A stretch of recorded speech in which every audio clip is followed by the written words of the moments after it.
Market है खराब, क्या करें जनाब, कोई बात नहीं। तो मेरा नाम है अवनीश सिंह, मैं काम करता हूं एक फिनटेक फर्म में बतौर डेटा इंजीनियर के पोजीशन में। और आज की इस वीडियो में हम डिस्कस करने वाले हैं डेटा साइंटिस्ट के ऊपर, क्योंकि डेटा इंजीनियर डेटा एनालिस्ट के ऊपर तो हमने डिस्कस कर ही लिया दोनों लास्ट वीडियोस में।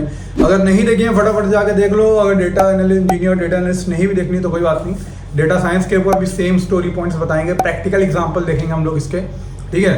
दूसरी बात, कुछ तुम लोग के लिए प्लान कर रहा हूँ। अच्छा तुम लोग मुझे बताओ, तुम लोग को पॉडकास्ट चाहिए क्या? जैसे मेरे 2-3 दोस्त हैं, 2-3 नहीं बहुत सारे दोस्त हैं जो अच्छी अच्छी कंपनीज में काम कर रहे हैं, जिनमें बहुत तगड़े स्विच लिए हैं।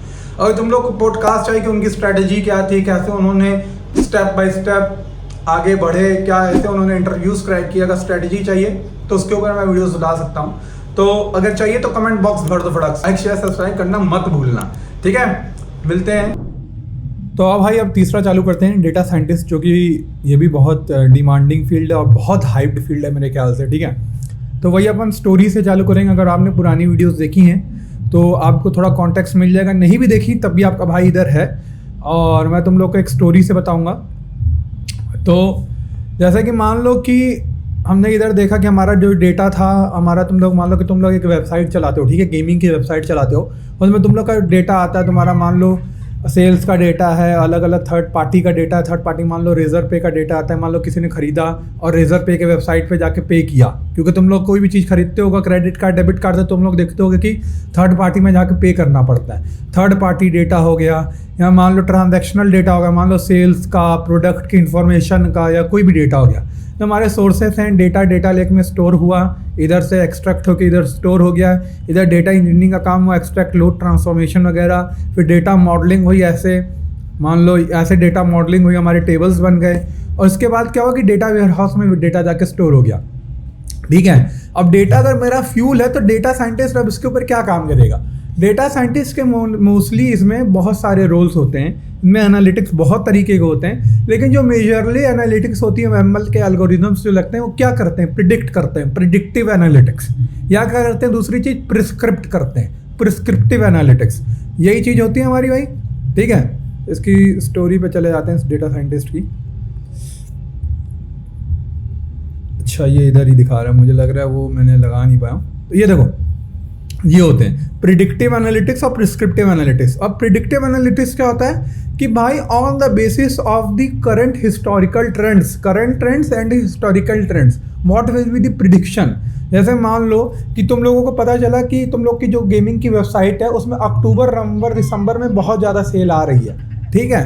तुम लोग को ये पता चला, क्यों आ रही है? कि वो फेस्टिव सीजन है। तुम लोगों ने 10 महीने के पिछले देखा कि ऐसे आ रही है, तो अब प्रिडिक्ट करो कि अगले जो साल है उसमें भी क्या अक्टूबर, नवंबर, दिसंबर में ये सेल आएगी, ये क्या ट्रेंड चलेगा, यही पैटर्न चलेगा। तो उसमें बहुत सारी चीज़ें होती है, हाइपोथेसिस टेस्टिंग होती है, स्टैटिस्टिक्स होती है, बड़े सारे वेरिएबल्स होते हैं कि जो हमारा ही हेल्प करते हैं इस पर्टिकुलर प्रिडिक्टिव एनालिटिक्स को फाइंड करने में कि what might happen in future. तो by analysing the historical data, हमें हिस्टोरिकल एनालाइज करने के बाद हिस्टोरिकल डेटा को हम लोग इंडस्ट्री ट्रेंड्स को देखते हुए हम प्रिडिक्ट करते हैं कि what will the future of our company, क्या सेल्स होगी, क्या टारगेट सेल्स होगी, ठीक है। तो ऐसा हमारा प्रिडिक्टिव होता है कि हमारा भाई अगले साल ये हो सकता है, हमारे साल हमारे सेल्स के हो सकते हैं कि अगर इस साल 1 करोड़ की हुई है तो अगले साल 2 करोड़ की हो सकती है, क्योंकि ये हमारा ट्रेंड चलते हैं और इस हिसाब से हमारा ग्रो कर रहा है। तो अभी प्रिडिक्ट कि हमारा ये हो सकता है। उसमें हमारे डिफरेंट मॉडल्स, हमारे मशीन लर्निंग मॉडल्स को हम लोग ट्रेन करते हैं, टेस्ट करते हैं।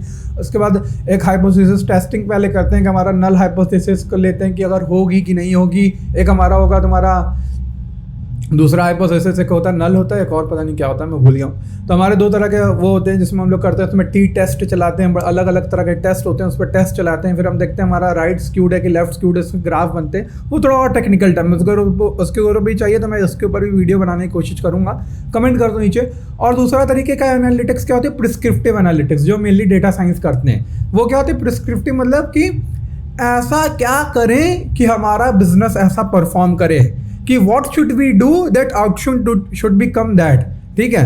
अब इसमें मेनली क्या होता है? ए बी टेस्ट रन किए जाते हैं। जैसे मान लो कि तुम्हारा वीडियो गेम की ये हमारा एग्जांपल है, जैसे हमें पता चला कि सितंबर, अक्टूबर, नवंबर में हमारा सेल चल रही है, लेकिन हमारी जो सेल चल रही है उसमें हमारा जो प्रोडक्ट खरीद रहे हैं उनकी उम्र 35 से 50 है। जो प्रोडक्ट यूज़ कर रहे हैं उनकी उम्र 18 से 20 है, मतलब पेरेंट्स अपने बच्चों के लिए खरीद रहे हैं, ठीक है। तो हम 2 ऐड चलाएं कि 2 ऐड हमने चलाए कि एक ऐड जो हमारी क्या कर रही है बच्चों के लिए है, एक ऐड हमारे पेरेंट्स के लिए कि भाई इतना हमारा डिस्काउंट है। दूसरी ऐड है कि हमारा भाई कि मान लो ये हमारी गेम के न्यू फीचर्स है, तो बच्चों को तो फीचर्स एक्साइट करेंगे, पेरेंट्स को डिस्काउंट डिस्काउंट करके हाँ भाई अभी सस्ता है तो अभी खरीद लेते हैं। तो किससे हमारी सेल सबसे ज़्यादा स्पाइक करेगी।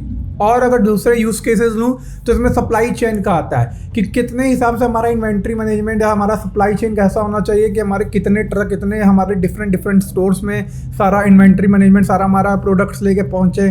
फिर उसके ऊपर होता है कि मान लो कोई अगर मैं खाने की बात ले लेता हूँ कि हमारा जैसे तुम लोगों ने देखा होगा कि अगर मेरा किसी एक पर्टिकुलर प्रोडक्ट की एक्सपायरी 2 महीने बाद होने वाली है तो हम अपने प्राइस को क्या करें, प्रिस्क्रिप्टिव एनालिटिक्स के मदद से A/B टेस्ट रन करें कि हम कितना डिस्काउंट रखें, कितने हमारा स्टॉक सारा निकल जाए और हमें लॉस भी ना हो, हमारा सब कुछ अपना जनरलाइज टर्म में हो जाए। ये सारे काम डेटा साइंस के अंडर आते हैं, ठीक है। इसको हमारा क्या कहते हैं, पूरे डेटा साइंस की पूरी एक फील्ड है। तो ये हमारा हो गया ऐसे। अब इसमें मतलब अब देखते हैं कि व्हाट इज डेटा साइंटिस्ट क्या करते हैं। ये तो यही है कि extracting information from existing data sets to determine patterns and predict future outcomes and trends, जो कि हमारा प्रिडिक्टिव एनालिटिक्स होगा, ठीक है। इसमें बहुत सारी स्टैटिस्टिकल टेक्निक्स लगती हैं कि भाई डेटा साइंटिस्ट बिना स्टैटिस्टिक्स के तो है ही नहीं कुछ, सिर्फ एमएल सीखने से कुछ नहीं होने वाला। अगर तुम लोग इसके ऊपर रोड मैप चाहते हो तो मैं ज़रूर बनाऊंगा। और इसमें अल्टीमेट गोल क्या होता है भाई, inform decision making, complex problem को सॉल्व करना, जिसमें सप्लाई चेन एनालिटिक्स होता है, प्राइसिंग प्रॉब्लम होता है, हेल्थ केयर में बहुत इसका यूज़ होता है। तो ये हमारा हो गया डेटा साइंटिस्ट का मेन काम। और इसमें डे टू डे टास्क क्या होते हैं, हमारा होता है देखो डेटा कलेक्शन, क्लीन करना, प्री प्रोसेस करना, ठीक है, स्टैंडर्डाइज्ड फॉर्मेट में रखना। EDA बहुत इंपॉर्टेंट है कि एक्सप्लोरेटरी डेटा एनालिसिस, मतलब एक्सप्लोर करना, डेटा को विजुअलाइज करना, उसके कैरेक्टरिस्टिक्स को जानना, को रिलेशन निकालना, पैटर्न निकालना। उसके बाद हाइपोथेसिस टेस्टिंग, तो इसका नल हाइपोथेसिस और दूसरा हाइपोथेसिस को लेके T टेस्ट लगे लगाना, स्क्यूनेस देखना। उसका फीचर इंजीनियरिंग और मॉडल डेवलपमेंट, और उसके बाद मॉडल को डेवलप करना, टेस्ट कराना, ट्रेन कराना। उसके बाद उसका देखना कि कौन सा मॉडल कितना एफिशिएंट है और हमारा प्रिडिक्शन में क्या हमारा कौन सा वाला जो हाइपोथेसिस है वो जीत रहा है, मतलब जीत रहा है कि कौन सा हमारा प्रिडिक्ट होगा। और इसमें सैलरीज और क्या होता है, इसमें बिजनेस कैसे इंपैक्ट होता है भाई, बिजनेस ऐसे इंपैक्ट होता है कि हमारी प्रॉब्लम सॉल्व हो रही हैं और हमें कितना प्रॉफिट हो रहा है, हमारा क्या चीज़ें जो हमारी इतनी बड़े बड़े इश्यूज से उनसे हमारा बिजनेस इंपैक्ट हो रहा है। और हमारी सैलरी क्या है भाई, फ्रेशर से 3 साल की एक्सपीरियंस में 3 से तुम्हारा 10 से लेकर 25 लाख तक की सैलरी होती है। तो भाई ये फील्ड है हाइप।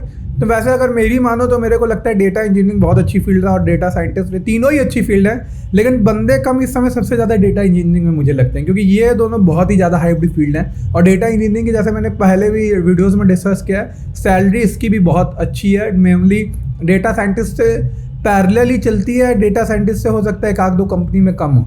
तो मैं कंपनीज भी डिस्कस करूंगा, रोड मैप्स भी डिस्कस करूंगा। अगर तुम लोग को वीडियो अच्छी लगी तो लाइक करो, कमेंट करो, शेयर करो, सब्सक्राइब करो।